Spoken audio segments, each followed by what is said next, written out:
everybody. It's me, Linda Marcus Smith.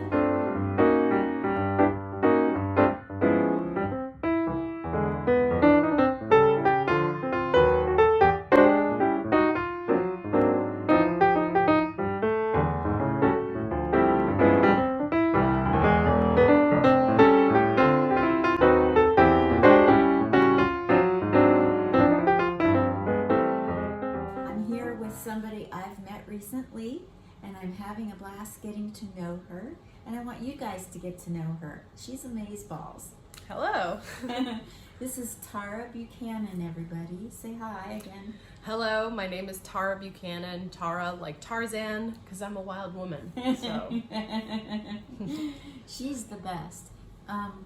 So I went to comedy and I saw her performing and she saw me performing and we started talking, and of course I wanted to interview. She's so funny on stage, and she's from the Calgary Stampede area of Canada.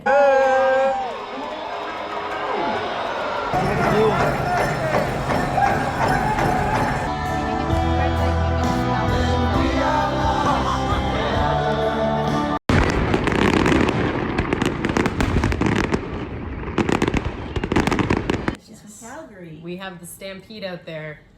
Oh boy. Look out, yeehaw, yahoo, oh hey, all that stuff. Yeah, it's a good time. So she's been here in Vegas for, a few days? So I got here on October the 8th, and it is now the 16th. Oh my gosh. Yeah, so I've been here, just over a week now, and I'm having a great time. And she's killing it. She's doing so good. I'm having a good time, yeah. Her comedy is so great. Her style reminds me of, like, for you that know, older people, she reminds me a lot of Wendy Liebman's style. Takes her time, effective pauses, connecting with the audience. You'll love her. Go look up her stuff. Yeah, you can reach me on all my social media platforms at Tarah Buchanan.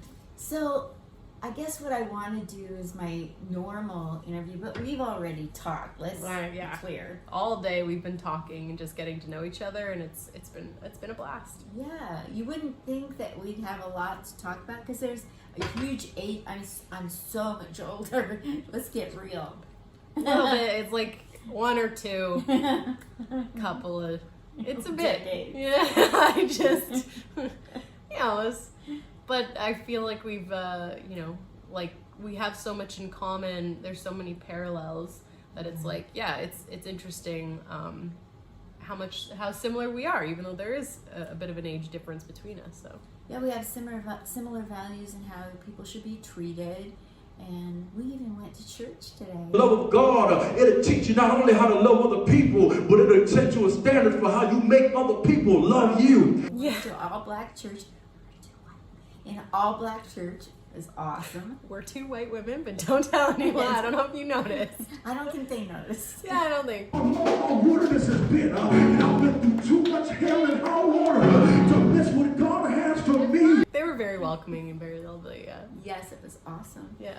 So, let's talk about what you've been doing with the pandemic. What do people do in Calgary during a pandemic? I know what they do in Vegas. Not much. Yeah, so in Calgary, what I noticed is a lot of people are Netflix and chilling. There is a lot of Ben and Jerry's ice cream eating. And a lot of, people still get together in Calgary. Like, there's still a lot of house parties. There's still a lot of social gatherings.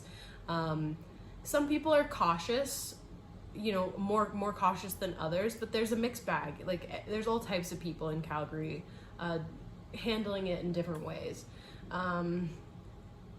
Mostly in my circle of friends, we still get together. I run a weekly podcast called the Speakeasy comedy podcast, and me and my friends, we meet with each other and we don't wear masks. We just we chat, and I run a monthly show as well called the Speakeasy Comedy Show. It's an Instagram live show that you can catch on the last Thursday of every month at 8 p.m. Sorry, I'm like plugging all my stuff right now. But yeah, I invite some of my closest comedy friends into my living room. And yeah, like my roommate, she's cool with it. We all just get together and just try and share and laugh.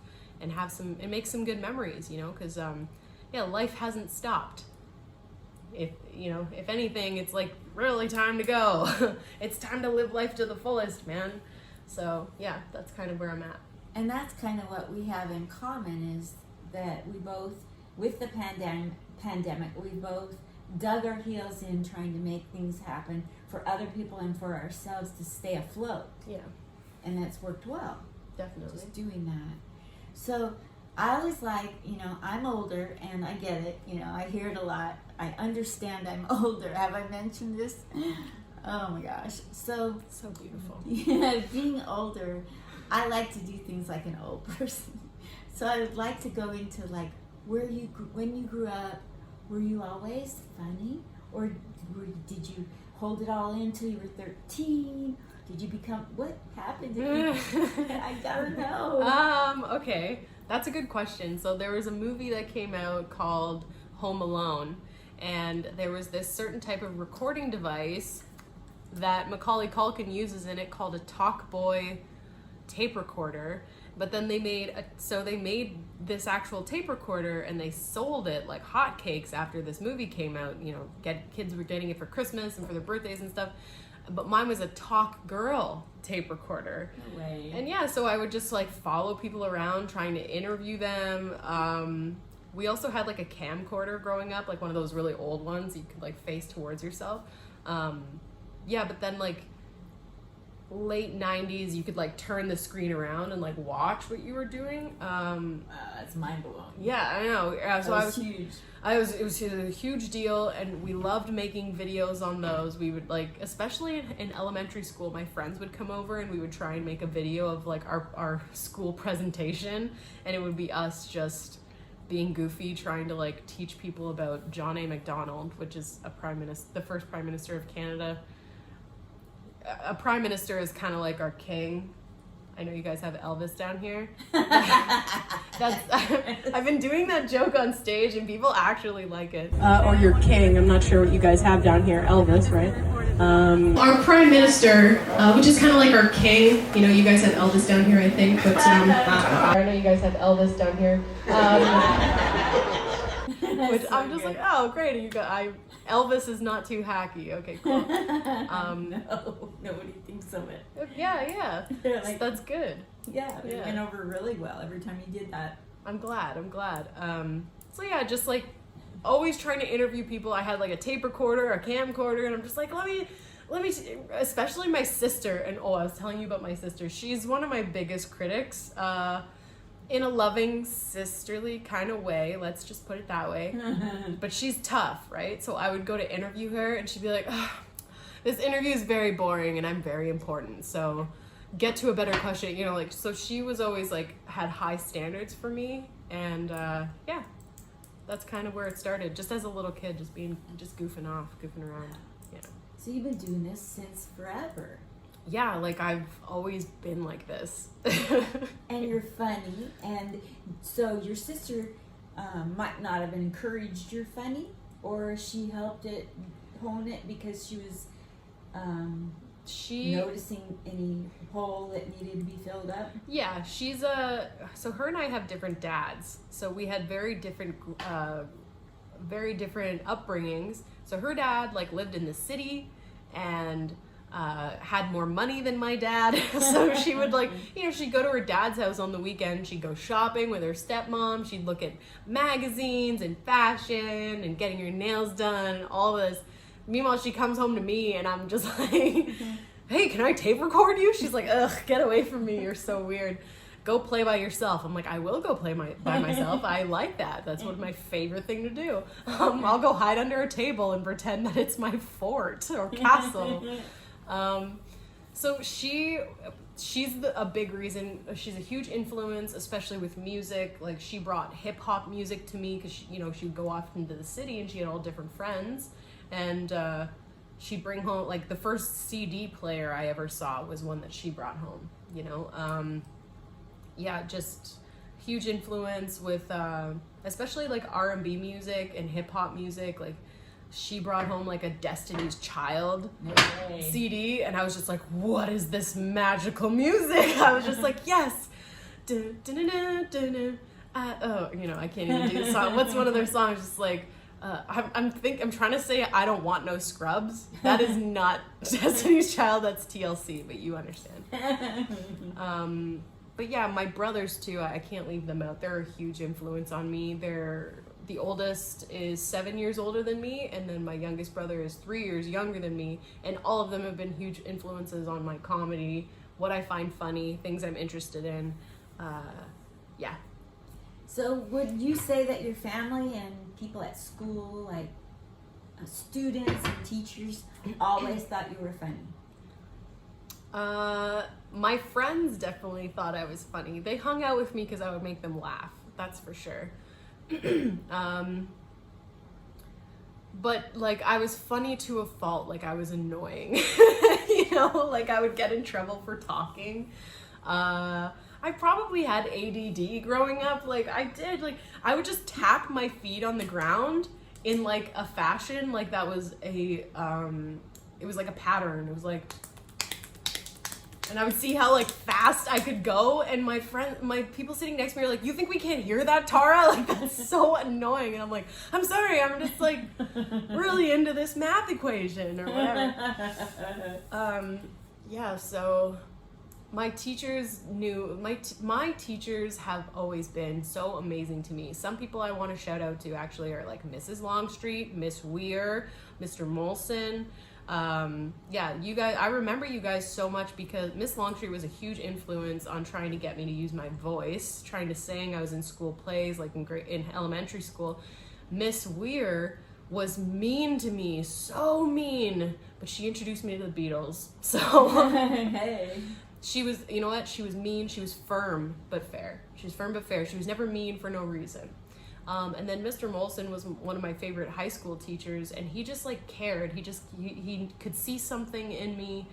Miss Scarrett as well. She actually passed away, unfortunately, a few years after we graduated, but she also saw a spark in me. And those teachers, even though they knew I was kind of a fuck up, that I would just fuck up. They're like, "We know you're gonna fuck up high school, but it's fine because we're not in high school anymore, and we see how much it doesn't really matter. Keep being yourself." And so I have been. So I really have those people to thank. Yeah.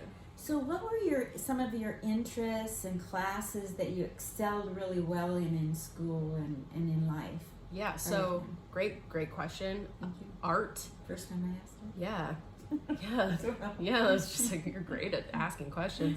I was really good at art because I was very perfectionist. Like I would produce like amazing lettering and like graphic designs and stuff, just all done like with a pencil and pencil crayons. It would take me forever to do things though because I was a perfectionist, so sometimes I would just never start. I'm like, I know this is going to take forever, I'm just not going to do it. Or I'd do it the night before and not sleep. I remember I would pull all-nighters in elementary school. Like I would finish an entire, like a project that I had 3 months to do. I would do it in like the same week, and not even a whole week. I'd be like, the third day out, I'd be like, okay, I should probably start getting serious about like doing this project. And then the second day out, I'm just like, I still got some time. And then the night before, I'm like, shit! Like trying to finish it, but like I would finish it, and then I would get like an A+ on it. Wow. So art, I was really good. I was good with like science. I was okay with math. I just had a hard time. Like if I didn't understand something, and especially in high school with calculus, like if I didn't understand and then the next day the class was already moving on from that thing, I would get really discouraged. Would you? Yeah. Did you have confidence where you'd raise your hand and say, I didn't get it? Or did you let it slide and just... Yeah, like I would try and get extra help.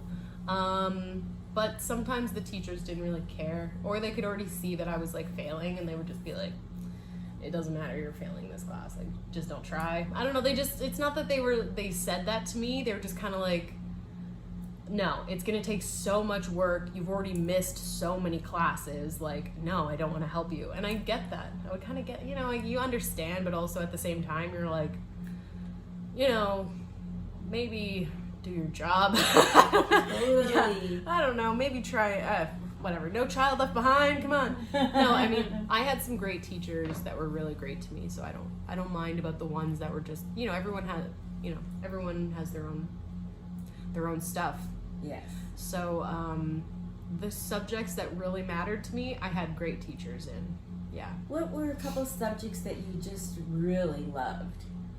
Definitely when I was in high school, biology. No way. Yeah, absolutely. But it's because I was in love with my teacher. Now, I've talked about this many times.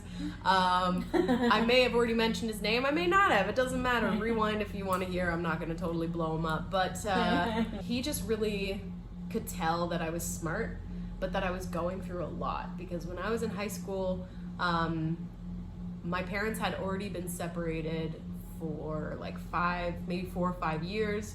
And I started to become like very overweight. I was going through like just using food to like comfort myself because, it was just me and my youngest brother living in the house by now, but my dad was working like 2, sometimes 3 jobs to help provide for us. And I was taking on a lot of responsibilities for like my brother, myself, and I was also working a part-time job so I could afford things like a cell phone, So this teacher just like, I would stay after school and try to like finish my homework, and he would just like come down and try to help me, and it was really cool. So I fell in love with him, which is so, which, what 15, 16-year-old girl who's having like daddy issues wouldn't fall in love with like a cute teacher who wants to like help her after school? It's like every fantasy. Plus you're blossoming sexually at that age, so you're just like, oh my god, he's Brad Pitt. This is so like Meet Joe Black or whatever that movie is, Anyways, yeah. So, is that all you wanted to say about falling in love with a teacher? Should we move on from that topic? Or fill in our own blanks? Yeah.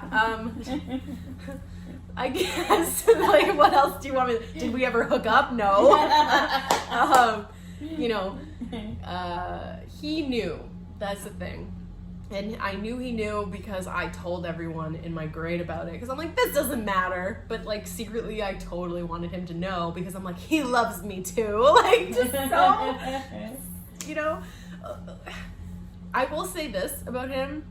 He never made me feel shitty when he found out. He never made me feel like I was a creep, and sometimes when I would like, maybe you don't want to blow him up like this, but sometimes when it was so obvious that I was like pining over him in front of people and he was there, and I'm just like, wow, you're just you just care about people and it just really matters, and thank you so much for listening, blah, blah, blah. He would start to blush, like he would, so I'm like, he wants it. Oh god, that's so dumb. That's so dumb. But yeah, so. That's how we think, though. Yeah. He never made me feel bad about it, though. That's cool. But he never, like, engaged, either. He would, like, leave the door open if I was ever in his classroom, because it was just like, yeah, you're a problem. I'm like, I know.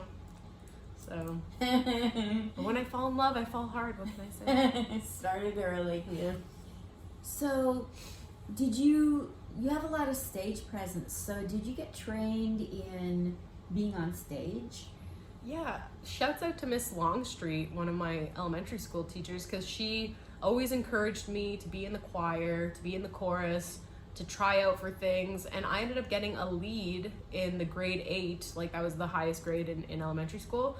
I ended up being a lead in Fiddler on the Roof. What? Yeah, so that's so Jewish. Yeah, thank you. Yeah, Mazel tov, Matchmaker, matchmaker, make me a match. This sort of thing. So, yeah, it was because of her. And also because of Miss Weir. But, yeah, Miss Weir was... I don't know. I love Miss Weir, my grade 8 teacher. Miss Longstreet was my grade 7 teacher. I love Miss Weir for different reasons. She was there when my parents were like going through criminal and family court, so Miss Weir was really just like, I get it, your life sucks right now, hand in things whenever you need to, otherwise don't talk to me. I'm like, okay, cool, thank you. So she was cool. Yeah, so I was sort of trained from a young age, I guess. Also, my mom, before my parents separated, she put us in like musical theater classes outside of school.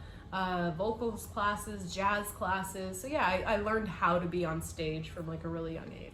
Yeah, it shows in your comedy. Thanks. Yeah. Yeah, you're very relaxed on stage.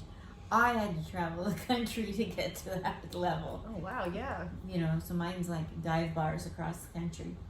Yeah, so, and how long have you been doing comedy? 7 years. March 13, 2014. Okay, wow. Yeah. March 13. Yeah. That's 4 days after my birthday. You're a March baby. March 9th, yeah. I'm March 19th. Are you kidding me? Yeah. Of course you are. You're Pisces.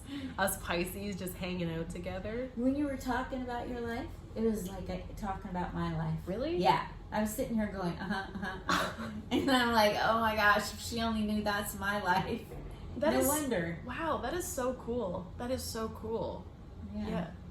So, you were in high school, you did this, what part did you play in Fiddler on the Roof? I got that. Golda. Oh! Yes.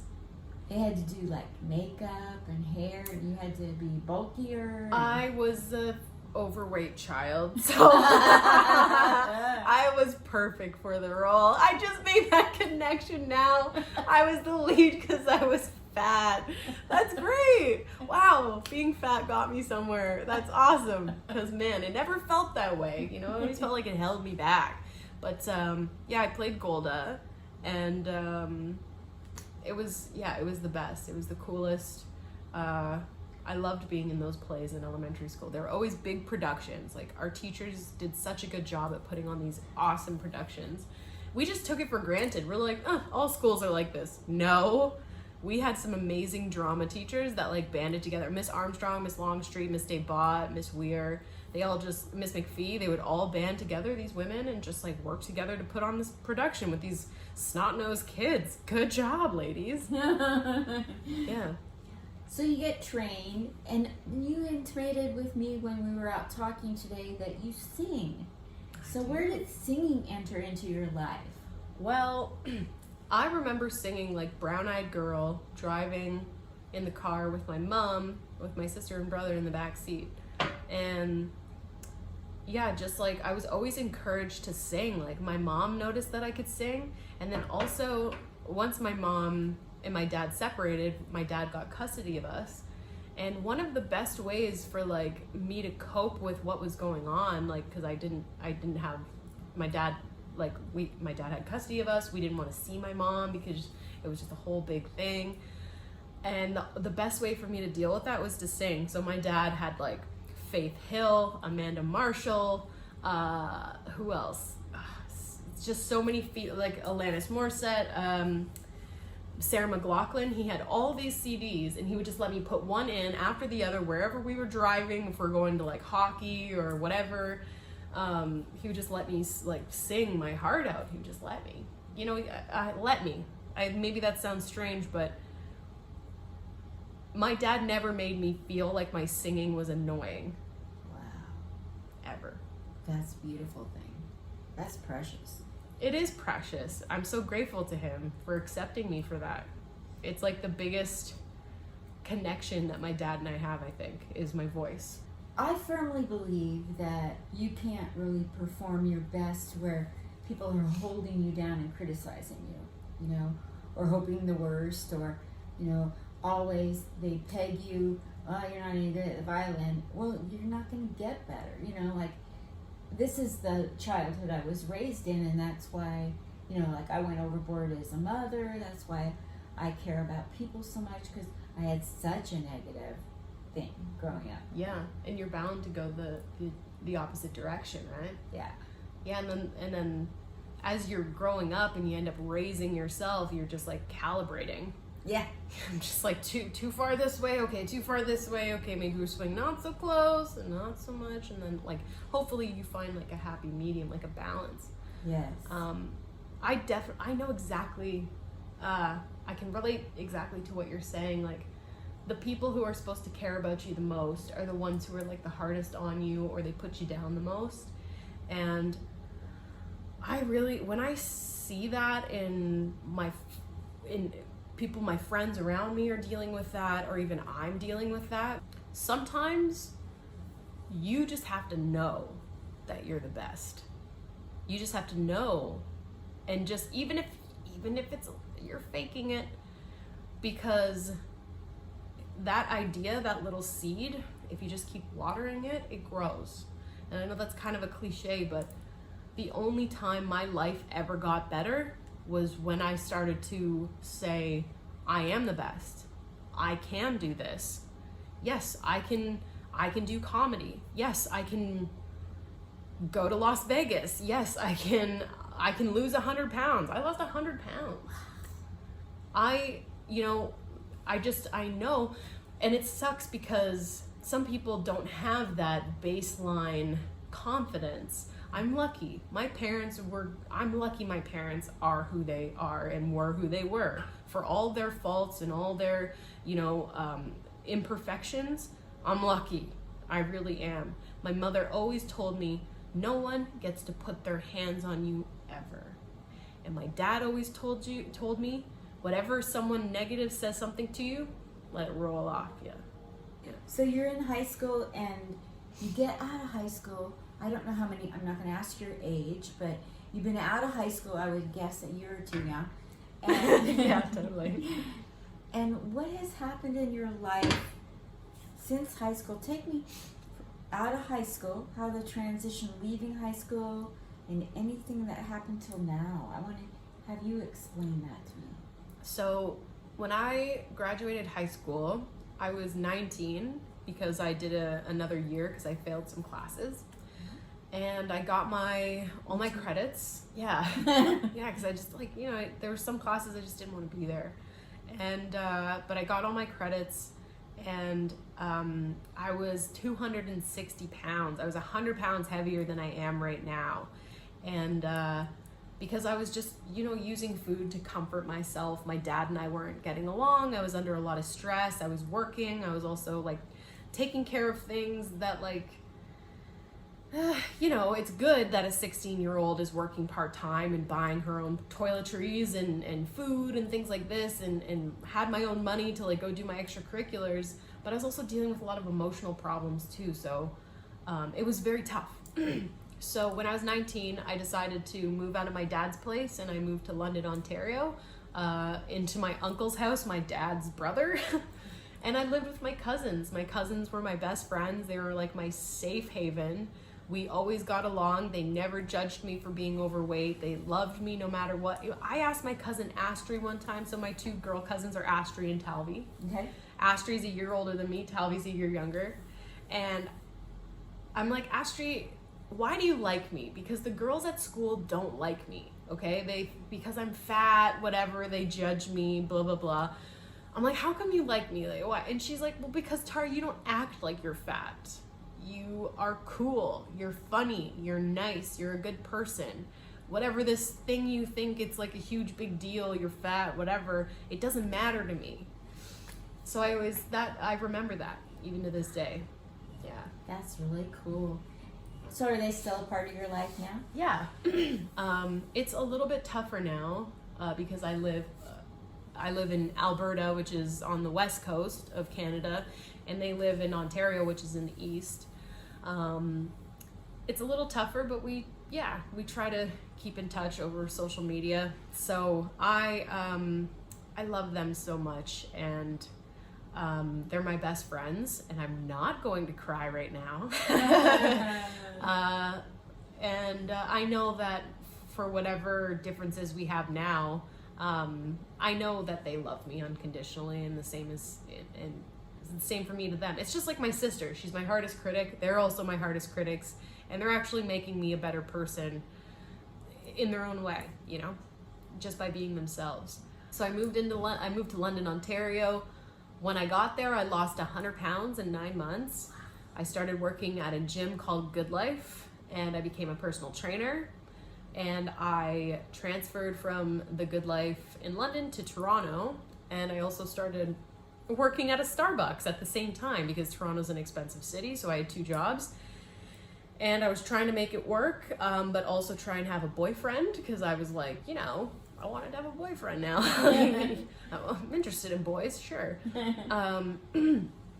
So one of my girlfriends that I worked with, Shanice, she's like, well, there's not really any boys at the coffee shop, and there's not really any boys at the gym, because she also worked at the gym with me. We worked both. Oh gosh, she was my best friend. Like, I still love her so much. She's so funny. We had so many good times. She's like, well, we don't want to meet like hipster guys at the coffee shop. They're boring. We don't want to like meet strong guys at the gym. Well, let's go to a comedy show and meet funny guys. So she took me to an open mic comedy show in Kensington at this place called Sonic. And the name of the show was Skin of My Nuts Comedy. And it was in a terrible hot attic that you had to like climb a ladder to get to. It was awesome. Like, you would love it. And I went and I heckled, and then since I was heckling, the producer was like, well, damn, you're really loud, you should go up next week. And so I did, and that's how it started. Wow. And that's how, I had a catalytic something in my life that made me go, losing a relationship, but also I had just gone to a comedy show, and the guy went to the mic and he was bombing, and he used everything he was thinking in his head, he was saying into the mic. Oh boy. And he goes, oh, this is terrible. I am bombing. I should go home and kill myself. And I was sitting there and I felt for him and I said, oh, just make fun of us Jews.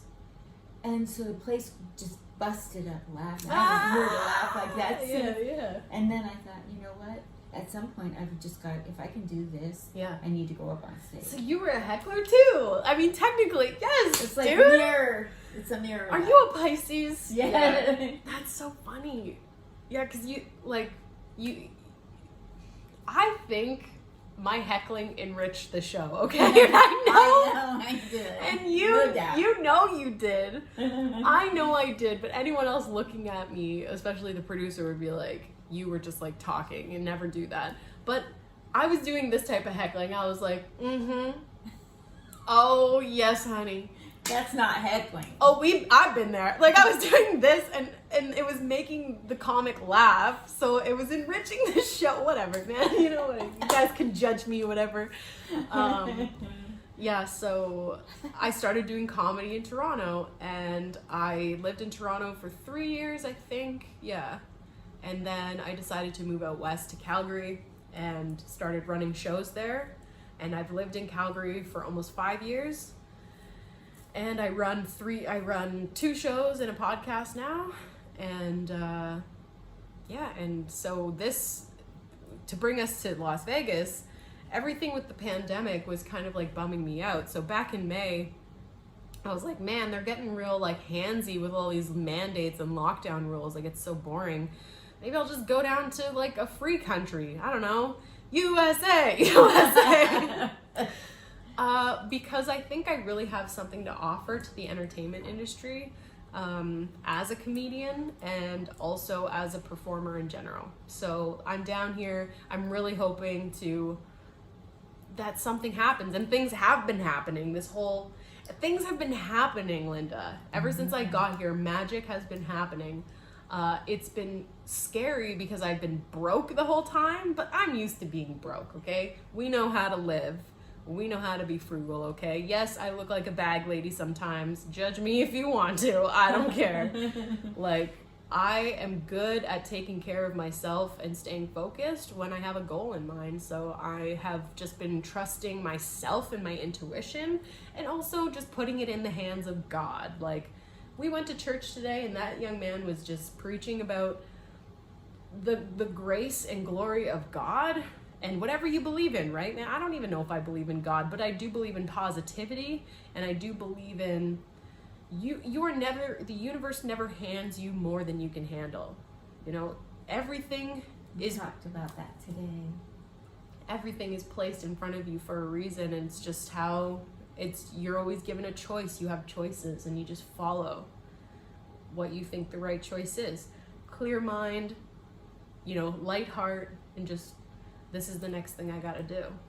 So I have some big decisions coming up ahead of me too, because there's like vaccine passports in California and everything too. I'm like, oh boy, what am I gonna do this week? Am I going to California? I'm saying going to California. I'm saying on to Washington. Those are not the words, but yeah. So Yeah. So you've been getting a lot of good reception here in Las Vegas, and it's been exciting to see you because I know that you do have a lot to offer to the comedy community. It's obvious. You take the stage, and it's like watching a starlet, and that's not meant in a put down way. It just means that I do not take that as a put down. I just got star quality. Stars in my eyes from you saying that. Yeah, there's a star quality to you. Thank you. Yeah. And I was a little bit, I saw you on the show last night, and I was a little bit disappointed that you were the first one up, because I think that oftentimes the lineup makes it appear to the audience that this is the beginner with the least ability, and that's what they're thinking. And I think that if you had been given more than the time you had been given. Well, last night at Billy's show? Or? Yeah. It's great that you were on the show, but I was sitting there going, I want to hear more. I don't want her to be the first one up. She's the star, and I don't mean that against Kitty Pineapple or Ty Rivera, but I wanted to hear, I hadn't heard you before, and I wanted to hear a lot more from you. That's so cool. Yeah. Thanks for saying that. You do leave people wanting more. Oh, yes. That's good. Yeah. Thank you for saying that. I hope my sister's listening.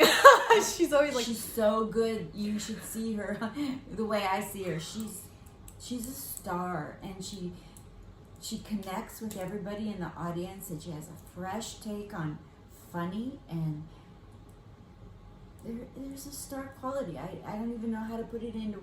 I've seen a lot of people on stage. A lot. 70 years of watching comedy. And when you see somebody that's got the star quality. That's so cool. Yeah. Thank you so much, Linda. That means a lot to me. So, you're very welcome. What are the things that have driven you? I don't see you as anybody else. You're so unique with your comedy. And so, who has been an inspiration? Who in the comedy world? Or, I think we talked about, there was one, and it's a male person. I don't want to say his name. I want you to say it. Which also I find very unique, that he's your inspiration. Someone whose comedy style you like. So why don't you take it from there on? Yeah, I think I know who you're talking about. Controversial. My favorite comics are actually quite infamous. So I really relate to the style of Chris D'Elia, for example. Wow. Why? He reminds me of someone I grew up with, like my brothers, and I find my brothers to be a lot like Chris D'Elia for like his comedy, not his personal life. I don't know Chris D'Elia personally, so I can't speak on that. But what I do know is his comedy, how he is in his podcast, and how his stand-up is. He's an incredible stand-up performer.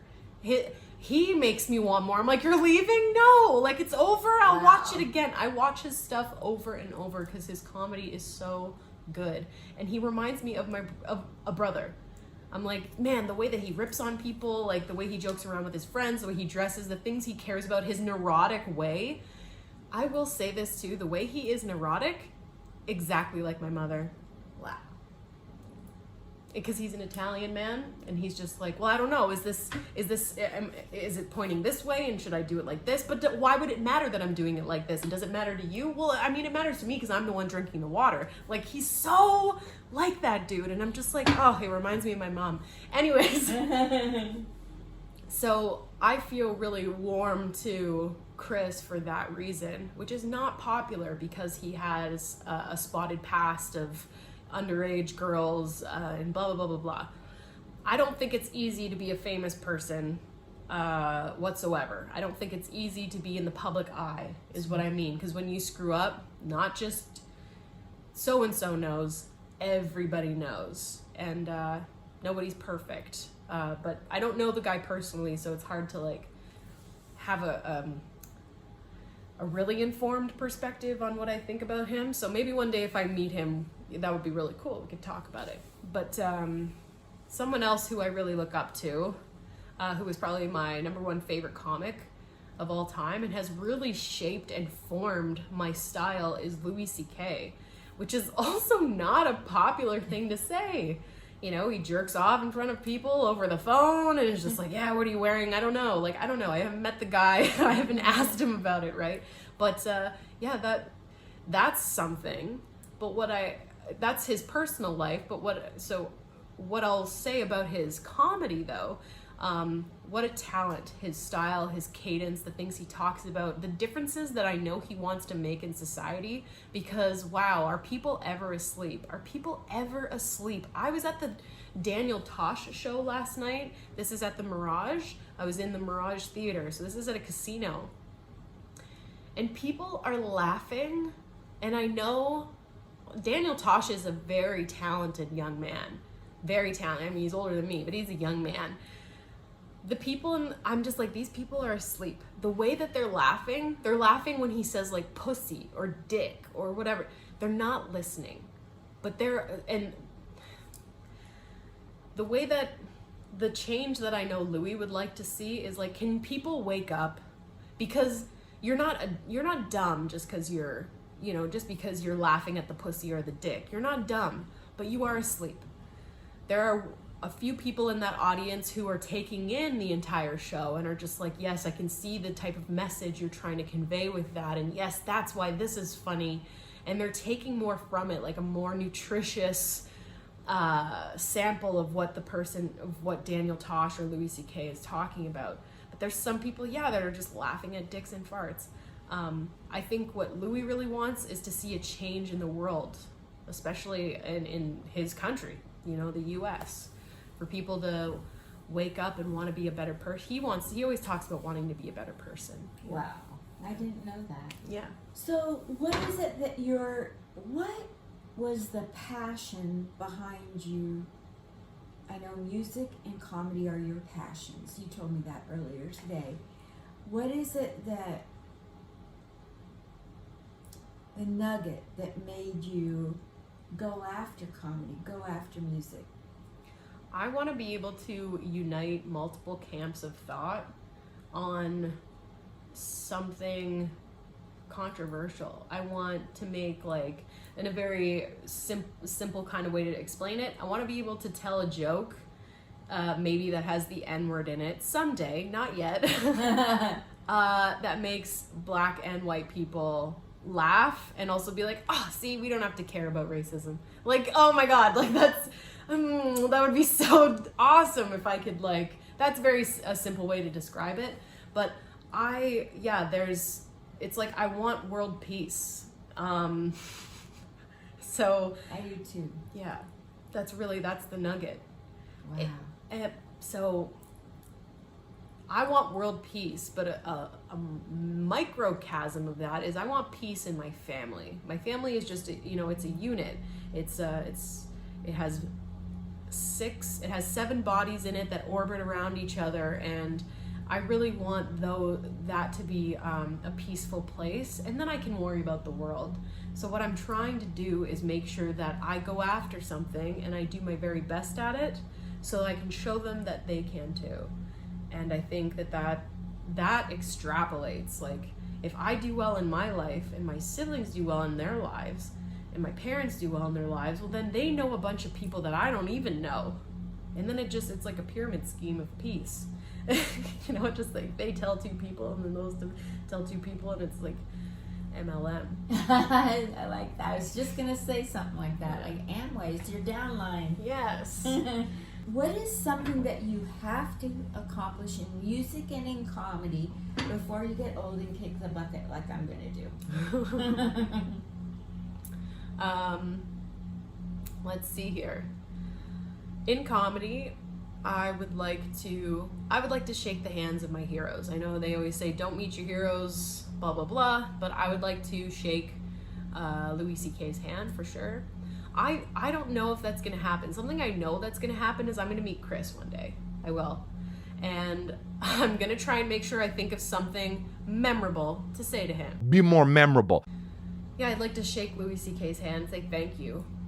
Same with Theo Vaughn. Theo got me through so much, his talk about sobriety and just staying focused on your goal and, like, believing in a higher power. They say, like, listen for the similarities, not the differences. that always kept me really focused in a time when I needed it. So I would like to shake their hands for sure.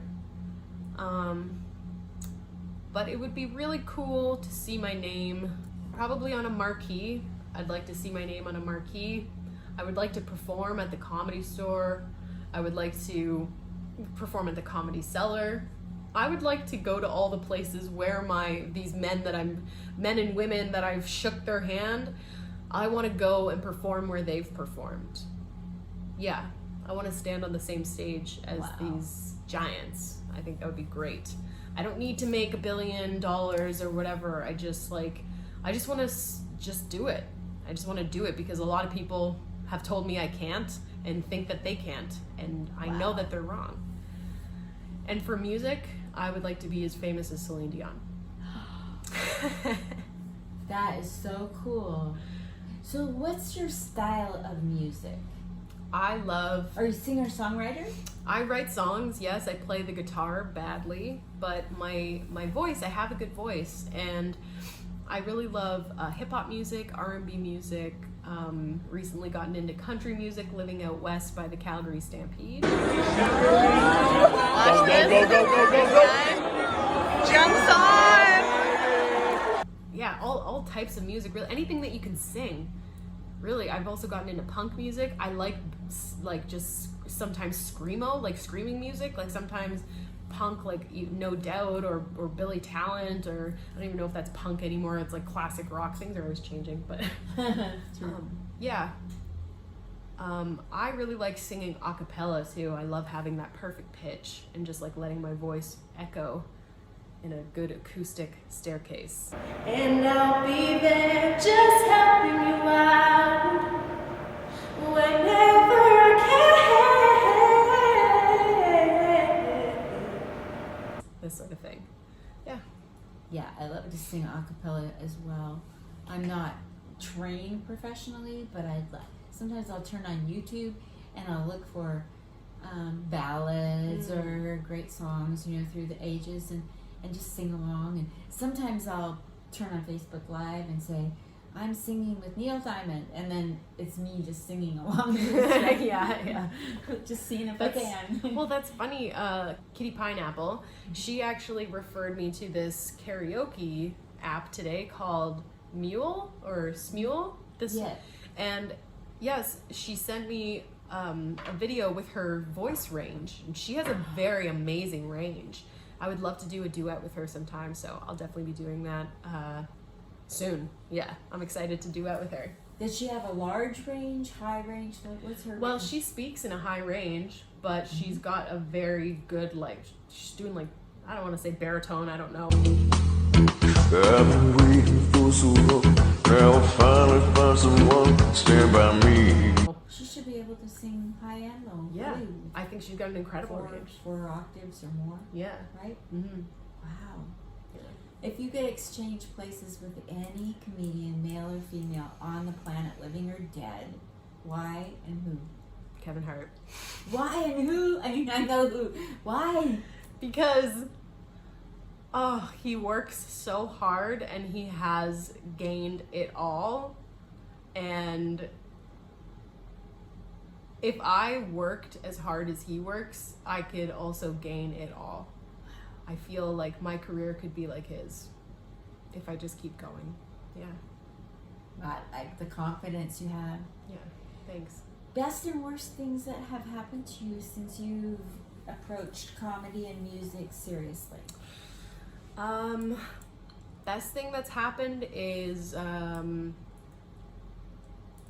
guess I already know the worst thing. Worst thing that's happened is never sleep with any comedian ever if you're a comic. Never date them, because you both have emotional problems. So you need to have someone to sort of balance you out, right? So date a normie instead. So yeah. So that's kind of been every time I've dated or slept with a comic, it's been terrible. It's just, How is sex? Is it always? It's like they're into themselves, so it's not that great. It's not it's not worth it. It's always the build up to it. The build up is like, oh my God, like I'm so lustful for this person. Yes, we need to fuck. We need to do it. Oh, the build up. And then you do it and you're like, oh. And it's like, you're my brother. Yeah. But, no, I dated someone in Toronto and I dated someone in Calgary, like hooked up. And I made a vow that I will only allow myself one dick per circle. So I've already spent my Toronto and Calgary dick allowance. Las Vegas, what do you got for me? You gonna ruin my life? Again? It's okay. My life keeps getting better. I guess I can still dip my pen into the company ink once in a while, as long as it's one dick per circle.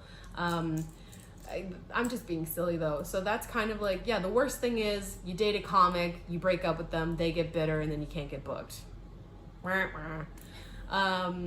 best thing that's happened since I've taken comedy seriously is, man, like, God has a plan. And if you are working on the right thing and you're staying focused and you're being true to yourself and you're listening to your intuition, doors open. They do. And you're good to people. You're good to people, yes. Karma. I mean, like, I don't necessarily go with Eastern theories and stuff like that, but when you have a clear conscience and you're doing things with the right motive, doors open. If you're not, if you are screwing, I don't mean literally screwing, if you're jacking people out of money or being bitchy behind people's back, you're actually closing in those doors of opportunity, I feel. Yes. Because the universe listens to every one of those negative comments you make.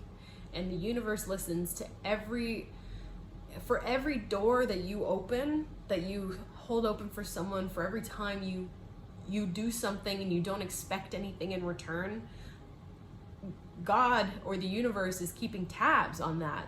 Nobody else notices. You have to be okay with the fact that nobody else will ever notice or know, and even the person that you decided to smile at instead of scowl maybe is completely indifferent to you. God keeps a tally. He really does. Got a couple last questions for you. Yeah. Most memorable time you made someone laugh. Oh. Where it touched them, they cried, or they told you, wow, what you just did on stage or did for me at the bus stop. Who's that one person that you'll never forget telling you something after you made them laugh? It was probably the first time I did my mom arms bit in Medicine Hat, Alberta. Because, like, if you just take the picture from up here and put a filter on it, they can't tell that you have, like, mom arms. And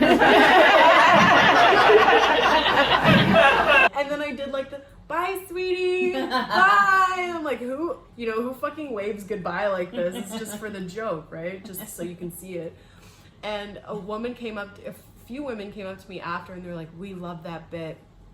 We loved having you here. We're following you on Instagram. We will come to any of your shows. So I'm like, man, fuck yes. Like, I was just trying to be, I want to say something about myself before someone else has a chance to make fun of me, sort of thing. Like, my body isn't perfect, but I love my body because of how much hard work I've put into it. But it's okay to still make fun of yourself.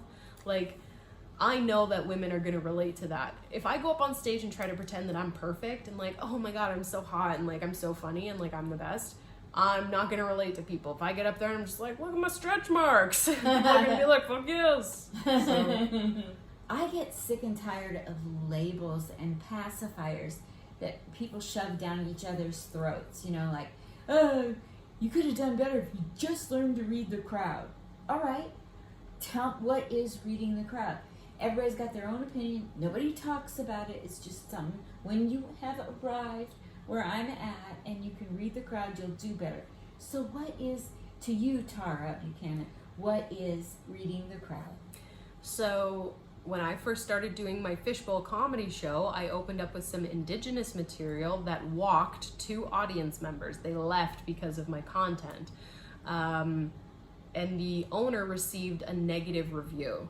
And so what those women did, it was 2 women, neither of them were Indigenous, and one of them had like that haircut. Anyway, so that doesn't matter.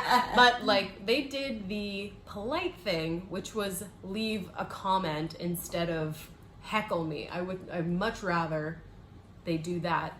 But I'm actually kind of being too nice. It would have been nice if they did heckle me. Tell me what you know, and I'll tell you what I know on this subject. Because yes, my material is new, so it's not good yet. Heckle me, try me, you know. But it's better that they didn't do that, obviously, and they left a message, and it's fine. Really, be more funny, Tara. Be funnier was the message. Like, if you're gonna talk about that stuff, then it has to be funnier. What I didn't It's a great lesson. Yeah, it is a great lesson. Mm-hmm. What I didn't do that night was I don't think I read the crowd very well. I think I was more focused on, hey, it's my first show that I'm doing in this venue ever. I'm hosting it and producing it, and this is the material that, like, I was being kind of self-centered. I'm like, this is the material I want to work on, instead of this is material I know that works. So that was a selfish sort of last minute, I'm nervous decision. And that was me, not reading the crowd. So I guess reading the crowd for me is start off with crowd work. Like, see, like, hey, how are you guys doing tonight? Are you celebrating anything? You know, the basic stuff. And if they're kind of tight, be like, okay, move on to someone else. So, oh, you over there, blah, blah, blah. And if they're kind of tight, you're like, okay, I'll just go right into jokes. And then you do, and then they sort of open up as you open up, right? I would say crowd work will help you read the crowd, see what they're interested in, if they just keep chalking you and like there's this great dynamic building, then that's going to remind you of, oh, I have a bit on this because we're talking about drag or pride or whatever, and then you can say your bit, and then you can keep doing crowd work, and it's going great and it's dynamic and it's flowing, and then you remember another bit that you have on, oh, the scissors in the drawer, let me tell you about those, and like, you know, it's like, so yeah, that's what I would say read the crowd means. Yeah, I like that.